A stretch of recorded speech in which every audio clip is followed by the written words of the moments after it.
ओम शांति। आप सभी को दिवाली की बहुत बहुत शुभकामनाएं। तो आज हम देखेंगे 12/11/23 की मुरली है जो रिवाइज है 22/3/96 की। अव्यक्त बाप दादा। ब्राह्मण जीवन की पर्सनैलिटी सब प्रश्नों से पार यानी प्रसन्नचित्त रहना। आज सर्व प्राप्ति दाता बाप दादा अपने सर्व प्राप्ति स्वरूप बच्चों को देख रहे हैं।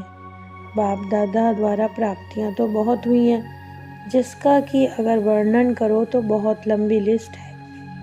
इसीलिए बस यही कह देते हैं कि अप्राप्त नहीं कोई वस्तु इस ब्राह्मण जीवन में। तो बाबा देख रहे हैं कि प्राप्तियां तो बहुत हैं बच्चों को, लिस्ट भी लंबी है। तो उसके बाद पूछते हैं कि आपको प्रत्यक्ष जीवन में क्या निशानी दिखाई देती है। तो खुद ही उत्तर देते हैं बाबा, सर्व प्राप्तियों की निशानी है सदा उनके चेहरे और चलन में प्रसन्नता की पर्सनैलिटी दिखाई देगी। सच्ची सच्ची प्रसन्नता यानी संतुष्टता वाली। लेकिन जैसे आजकल किसी के चेहरे पर अगर प्रसन्नता है तो कहीं कहीं पर संतुष्टता नहीं है, कहीं प्रसन्नचित्त नहीं है, प्रसन्नचित्त है। तो ज़रा सी परिस्थिति आई तो प्रसन्नचित्त हो गए। तो ऐसे नहीं कि क्या क्यों कैसे हो गया, क्योंकि सब प्राप्तियों से संपन्न हम बच्चे हैं। तो ये जो क्या क्यों है, जो हलचल है, वो उसको नहीं होती जो संपन्न होता है, या यूँ कहिए जो सदा प्रसन्नचित्त रहता है, उसके अंदर कोई भी क्वेश्चन नहीं आते। तो बाबा सोच रहे हैं कि अगर आपकी प्रसन्नता कम है तो इसका प्राप्ति का कारण कम है या तो, लेकिन कोई ना कोई इच्छा हमारी भी है। तो इच्छा का फाउंडेशन ही ईर्ष्या और अप्राप्ति है। जब इच्छाएं होती हैं ना तो वो फील कराती हैं और कहीं ना कहीं कुछ ना कुछ हमारे अंदर छोटी मोटी बुराई लेकर आती हैं। लेकिन जहाँ अल्पकाल की इच्छा है वहाँ अच्छा हो नहीं सकता। तो चेक करिए कि कहाँ मोटे रूप में या छोटे रूप में सूक्ष्म इच्छाएं कहीं हैं, तो हमेशा चेक करना चाहिए। क्योंकि बाप दादा क्या चाहते हैं कि उनके बच्चे उनके समान संपूर्ण और संपन्न बने। और प्यार जिससे होता है ना, उसके समान बनने में मुश्किल नहीं होती। तो बाप दादा से सबको प्यार है, बहुत प्यार है या थोड़ा है। प्यार के पीछे त्याग करना है, नहीं तो पीछे रह जाते हैं। तो बाबा कहते हैं पूरा त्याग करा आप बच्चों ने, जो बाप चाहता है वो किया है। कभी कभी से काम नहीं चलना है, सदा का राज्य भाग्य प्राप्त करना है। यानी कभी कभी का नहीं, कभी तो हम मास्टर सर्वशक्तिवान की सीट पर सेट हो गए और कभी हम वहाँ से उतर गए। तो ऐसा नहीं चलना है। सदा प्रसन्नता, कोई भी चेहरे से या चलन से ऐसा किसी को दिखाई ना दे कि आज इन भाई जी का मूड कुछ और है या इन बहन जी का मूड कुछ और है। सदा प्रसन्न, सदा संपन्नता वाली स्टेज।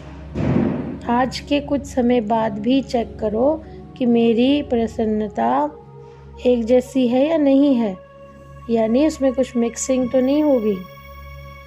तो बाप दादा ने पहले भी बताया है कि अपनी इच्छाओं को रॉयल रूप भी नहीं देना कि भाई मेरा थोड़ा सा नाम हो जाए, सर्विस में मेरा सेवा में वो हो जाए। लेकिन नहीं, बाबा ने कहा जो बहुत अच्छे हैं, बहुत आकर्षण वाले हैं, उन्हें सेवा करने का ऊंच पद में नाम भी नहीं चाहिए, उन्हें कच्चा पक्का कुछ भी नहीं चाहिए। क्योंकि अभी ना कभी सेवा की है, अभी का नाम पाया तो वो तो कच्चा फल है। और इच्छा रखी कि सेवा तो मैंने बहुत की या मैं नाम के आधार पर मेरी सेवा हुई, ऐसे नहीं। इसे कहते हैं कच्चा फल खाने वाले। तो बाबा पूछते कच्चे फल में ताकत होती है क्या? सेवा की और सेवा के रिजल्ट में मेरा मान शान, मेरी तारीफ होनी चाहिए। तो ये भी एक तरह का इच्छा है तुम्हारे अंदर। तो जो मास्टर दाता वाली सीट है वो नहीं रहती। क्योंकि अगर आत्माओं के दिल में शान की भी इच्छा है ना, तो वो आत्मा भी लेने वाली है। तो अगर शान चाहिए भी तो बाप दादा के दिल की शान प्राप्त करो। तो बाबा हमें कितना पढ़ाते हैं, कितनी भी कैसी भी परिस्थिति हो, हमेशा हमें प्रसन्न रहना है, हमारा मूड कभी भी नहीं बदलना चाहिए। बाबा कहते हैं ब्राह्मण जीवन यानी सदा चीयरफुल और केयरफुल। और फिर ये भी क्यों कहते हो कि आज मुझे थोड़ा एकांत चाहिए, क्यों सेवा और परिवार से किनारा करना चाहते हो, क्यों कहते हो शांति चाहिए कि आज मेरा मूड अच्छा नहीं है, आज मेरा मूड सही नहीं है। ऐसे नहीं कहना है। प्रकृति भी कभी कहती है कि मेरा आज मूड नहीं है, मैं नहीं दे रही। तो बाबा जब ज्ञान सागर होकर भी ऐसा नहीं कहते, तो बाबा कहते हैं एक तो कंबाइंड रूप में रहो मेरे साथ, बाबा के साथ। यदि अकेला अकेला लगता है तो आपने अपने आप को बाप से अलग कर लिया है, और यदि कंबाइंड हो गए तो इसको तो प्यार कहते ही हैं। यानी बाबा के साथ हम कभी अलग अपने आप को महसूस ना करें। लेकिन बाबा भी देखते हैं कि बच्चे भी बहुत खेल दिखाते हैं, कभी साथियों के साथ मिलकर, कभी अकेले। तो बाबा कहते हैं ऐसे खेल अब मत करो, क्योंकि बाबा क्या चाहता है कि जो विशेष आत्माएं हैं वो बाप समान बन जाएं, और सबको समान बनना ही है। यही बाप दादा का प्यार है। प्यार का रिस्पॉन्ड देना बच्चों को आना चाहिए। तो नाज नखरे क्यों करते हो? अभी वो समय ख़त्म हो गया जब हम बच्चे बाप दादा को अपने नाज नखरे दिखाएं। अभी वो नहीं रहा समय। अभी हम लोग बच्चे नहीं रहे, अब हमारी वानप्रस्थ अवस्था है। यानी बाबा हमको क्या कहते हैं, सब कुछ जानने वाली आत्माएं हो, नॉलेजफुल हो, पावरफुल हो, सक्सेसफुल हो, सब कुछ हो। तो उसको, उस आत्मा का तो जो सफलता है जन्म सिद्ध अधिकार है, तो क्यों नहीं मानते उसको अपना अधिकार? जैसे बाबा ने देखा भी है कि पहले मेजॉरिटी अपने ही कमज़ोर संकल्प करते हैं और फिर अपना ही मन दुखी कर लेते हैं, प्रसन्न चित्त बन जाते हैं। तो ये बात हमारे दिल के अंदर होती है, लेकिन बाप दादा को तो सब पता है। तो निश्चय बुद्धि विजयी बनना है। ऐसे नहीं कि अभी बस दिखा दिया अपने आप को, क्योंकि माया क्या करती है, कमज़ोर संकल्प की जाल बिछाती है। सबसे पहले माया जाल बनाती है, फंसो नहीं, माया को समाप्त कर दो, फट से सेकंड में जाल को काट दो। और नहीं तो अगर एक बार इस जाल में फंस गए तो निकलना बड़ा मुश्किल है। ये सोचो कि विजय तो मेरा बर्थ राइट है, इसको कोई नहीं छीन सकता। मुझे मेहनत की भी ज़रूरत नहीं है, क्योंकि असफलता का दूसरा कारण ही यही है कि जब हमें सफलता छोटी छोटी बातों में नहीं मिलती तो हम दुखी हो जाते हैं। और ये भी हमने याद रखना चाहिए कि हमने क्या क्या सफलता प्राप्त की है, हमने क्या क्या पाया है बाबा से, तो कितनी प्रसन्नता हमें मिलेगी। तो बाबा आखिर में कहते हैं सीज़न का लास्ट दिन है। कोई लास्ट दिन में क्या करते हैं, कोई यज्ञ रचते हैं, कोई किसी तरह से सेलिब्रेशन करते हैं। तो बाबा ने कहा आज से व्यर्थ टाइम भी, व्यर्थ प्रश्न भी नहीं करो। अपना भी टाइम बचेगा, दूसरों का भी बचेगा। यानी जब हम व्यर्थ सोचते हैं, व्यर्थ करते हैं, तो उसको कवर करने में हमें काफ़ी टाइम निकल जाता है, यानी उसके साथ युद्ध करने में। तो बाबा कहते हैं अब 1 मिनट में सोच लो और पक्का काम कर लो, क्योंकि अब समय ख़त्म है। और उसके बाद अनुभव भी अब बच्चों को हो ही गया है।